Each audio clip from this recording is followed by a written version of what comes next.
Hey there, welcome to another episode of Lakeside. I'm your host, Daniel Stomball, and I'm glad you're here with me today. We're going to have a transformational day today. We're going to take the next few minutes and talk about our identity in Christ. That is who we are in Him and who we are to Him. And this is powerful because identity brings purpose. Let's get started.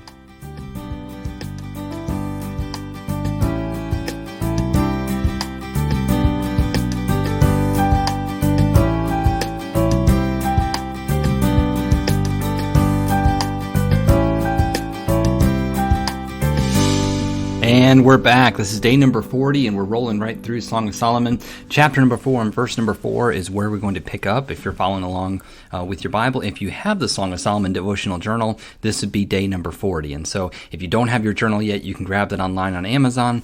Solomon's Song, A 90-Day Journey of God's Expressed Desire for Your Heart. Or you can go to danielstombaugh.com, and you can pick up your own devotional journal there, and it's a 90-day journey with us. And I said we're on day number 40 of that journal today. But we're talking about Solomon chapter 4 and verse number 4, specifically affirmation and God affirming us. And, you know, we spend so much time trying to jump through hurdles and hoops sometimes trying to get God to notice us. You know, I'm trying to please Him like a parent or like a divine employer. I'm trying to please God, trying to bring value to Him because God is so great and He brings so much value to us. What do I bring the relationship? And so I will try and strive, or you will try and strive. We'll strive to try to bring value to God. I want to be a good workman in the fields. You know, I want to be this person that has value to the King. And the truth is, our value is not dependent on us. Our value to God is dependent completely upon God. And God says, I placed my value in you when I decided to give you Christ and give you a way of redemption so I can bring you into my kingdom, bring you into presence, bring you into royalty to make you. Romans 8:29 said you were predestined to be conformed to the image of Christ. I'm allowed circumstances in your life all for the benefit of bringing you into this conforming to my image, to bring you back to what I made you to be in the Garden of Eden in my image. I made you to be that way. God says, I brought you here, you're royalty, and you just don't know it. You know, I'm bringing you back, and I've provided a way to open the kingdom doors, and it has nothing to do with you. And so what we see here is a story between the bride and the groom, and it's God and us. It's the pursuer and the pursued. It's speaking affirmation to us, and we simply have to receive it.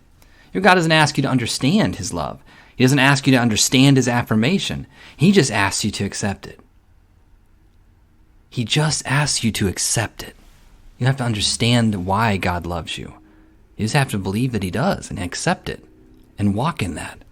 And so here he is talking to the bride, and he's describing her body, and he describes her body quite a bit, not just because he liked looking at her, not because he I like looking at beautiful things. No, not because of that. He describes her body because there's a lot of symbolism there. This girl has gone through some severe mental abuse and verbal abuse, and we'll find that out as you go farther along in the chapters. But she has gotten some severe mental and verbal abuse as she's gone through this journey, and the king is doing everything he can to help her understand her beauty and help her understand her worth is not what her brothers have said it was. It's not what those people that have used her and abused her have said it was. He said, no, your beauty and your glory comes from something greater. And he's describing her body. He spends a great deal of time on that. So here he's talking about her neck specifically. He says, thy neck is like the Tower of David, builded for an armory, whereon they hang 1,000 bucklers, all shields of mighty men.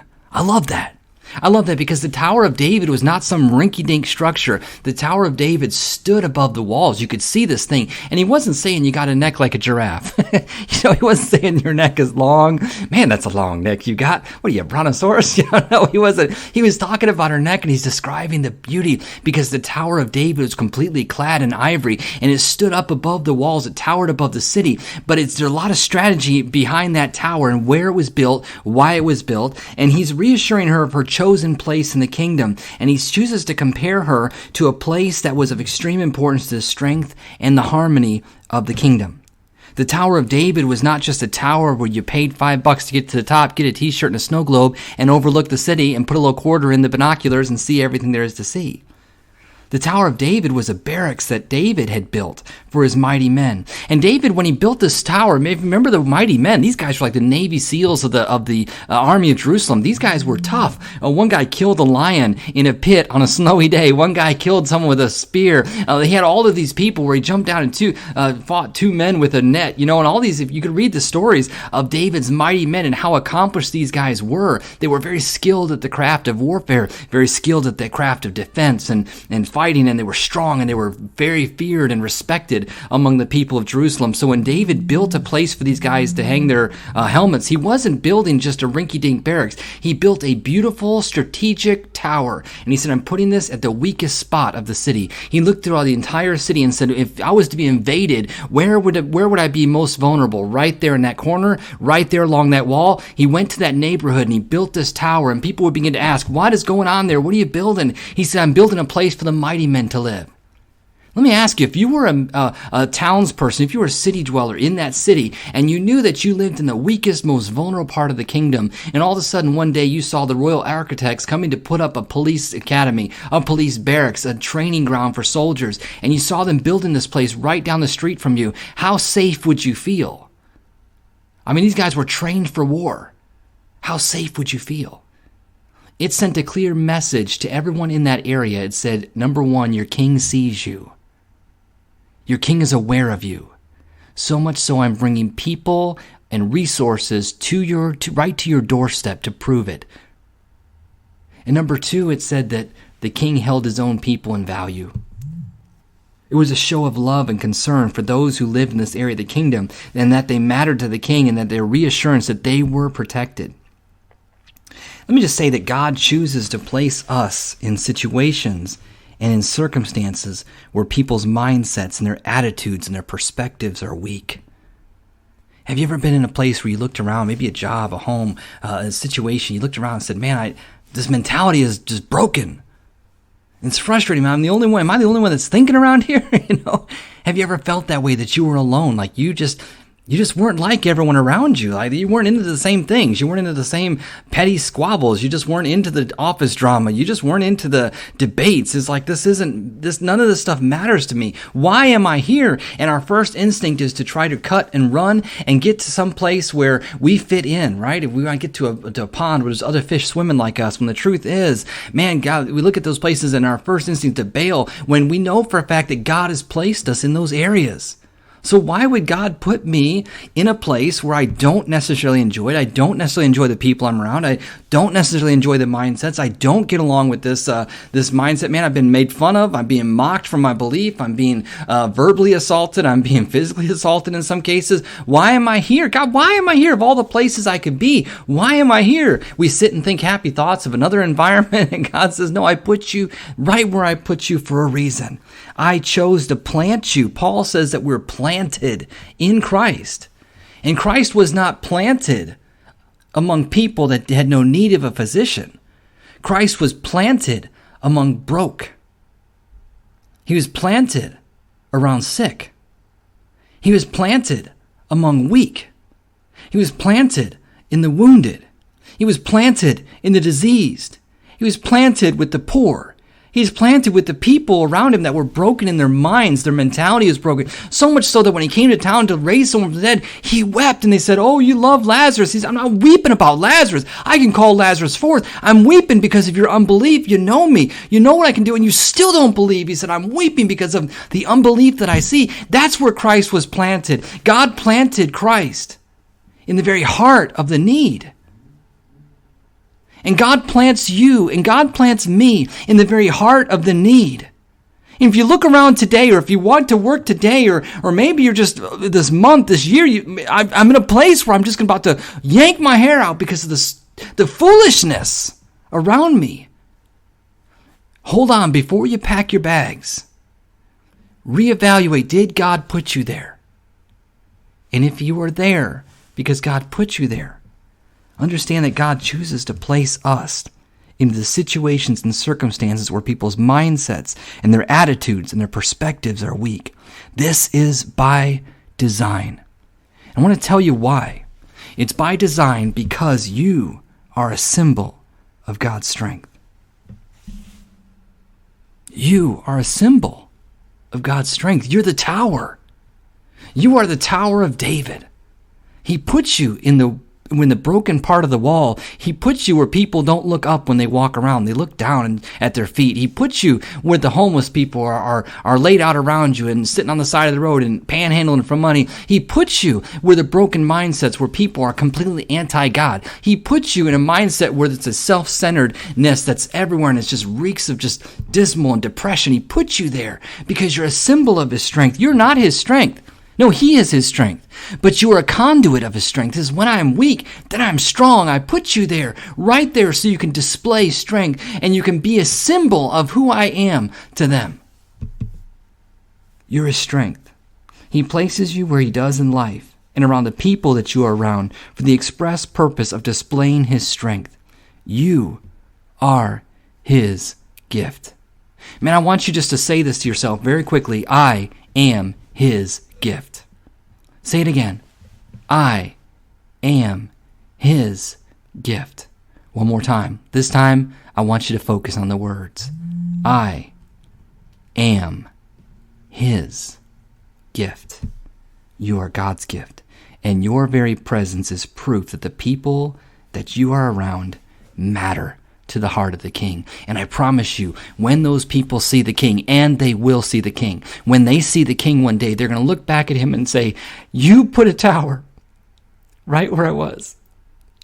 Like, you put this guy, and he worked down the street from me. You put this lady, and she worked in the same office building as me. And she would come by my desk, or I'd hear her singing, and she would come by my desk, and she would smile.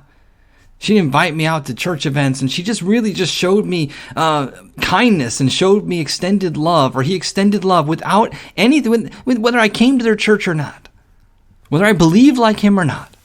He was just there, and he was constant, and he was steady. And when I had a problem, he listened, and he would let me know, hey, or she'd let me know, hey, I prayed for you today. And you know what? That's hard. Being a tower is not easy. Being a tower can be frustrating. And so many times we feel like we blow it because we just, man, if God really knew what kind of person I was, he wouldn't have made me his tower. You know what? We feel like that when we focus on us instead of who built us. When you focus on the tower instead of the person who built the tower, that's when the problems happen. Let me ask you a question. What circumstances have you felt that God has placed you in that seemed unfair to you at the time?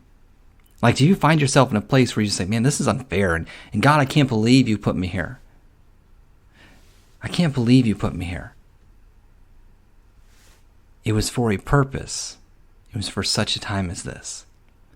Man, I remember one time I worked at a trucking company in Illinois. And there was this little lady that worked on the dock.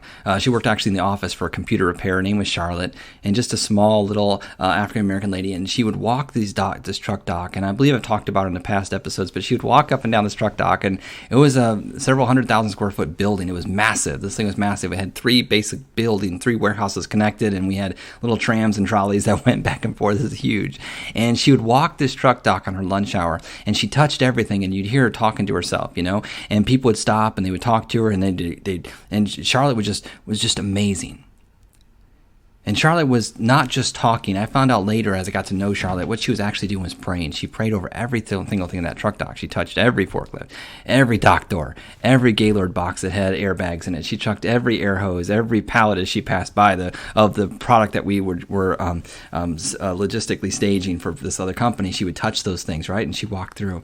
And one day, Charlotte was getting ready to leave after I'd worked there 7 years, getting ready to move to Alabama to take a job as an associate pastor. And I remember I had gotten to know Charlotte, and Charlotte was very instrumental in teaching me how to hear God's voice in my life. And after some difficulty on my part to break down some mental barriers to accept what Charlotte had to teach me, she would just begin to pour into me about God's voice and how to hear him, and it changed everything about me. Right? So I was getting ready to leave Charlotte and getting ready to leave work, and Charlotte says, Daniel, do you know what my job is here? I said, my job is your job is to fix the computers on the forklifts. And she said, yes. And she said, do you understand, you want to see how I fix these? And I said, yeah, absolutely. So she took me into her office, and I was expecting to see like this Tony Stark laboratory, right, with all these computers and hooked up. And it was just a regular wooden desk, and she had these little computers that our forklifts had on them. And she put this computer on her desk and just set it down. And she said, Daniel, I don't know anything about computers. And I said, what? She said, I don't know anything about computers. She said, when a computer breaks, I bring it in this office. She said, Daniel, God gave me this office. The person that had this job before me said they didn't have an office. They had a workstation out with everyone else, but God gave me this office because God gave me this job, because God knows that I didn't know anything about computers. I was completely unqualified, and God gave it to me. I said, well, how did that happen, Charlotte? She said, he just did. I went to the interviews. I even told the people I didn't know anything about the computers, but they hired me anyway. I said, that's fantastic. I said, how do you fix computers? She said, I bring the computer in here. I sit on my desk. I sit down, and this is crazy. This is going to sound crazy to many people who are listening to this. She said, I put it down. She said, I just simply put my hand on the computer, and I just said, God, you need to fix this computer because I don't know anything about this. I do know you gave me this job for a purpose. You want me to strengthen and edify your people that are here, your kids that are here. You gave me this office. You gave me this computer. Everything I have, you've given me. Now give me the understanding and fix this computer. And she said, God has taught me how to fix computers. God's taught me this. She said, I pray over that computer. I turn it back on, and it works. She said, I put it back in the forklift, and off they go. So for 7 years, as Charlotte, I've worked here 7 years. I've seen you bring out computers and put them on forklifts time after time. So for 7 years, you mean to tell me that you have been like keeping this company afloat with your prayers? The prayers of a little 5-foot lady has kept a multi-million-dollar company afloat? You know, Charlotte was a tower. She was a tower that God placed her around even Christians that didn't understand her. And you may find yourself even around fellow believers that do not get you, like they don't get anything you're talking about. You get together for a small group or a house party and you want to talk about God's love, and man, the only thing they can talk about is sports, or they talk about drama, or they talk about some foolishness, and you're just like, does anyone here even care about God? Yeah, it happens in church. So you ask yourself, God, why have I planted there? Where does God put you? I'm asking you, where does God put you? What job has he put you? What situation has he put you? What house has he put you in? Who's he surrounded you with? Who's he chosen you to be around? And if you've been quite tempted to stop, understand this, that you've been planted for a season. You've been planted for a reason. You were there to impact. So stop looking around at the weakness of the people and start asking God to show you who it is that he wants you to impact. God, who do you want me to impact today? Who is it you want me to reach today? Who is it that I am supposed to be reaching today?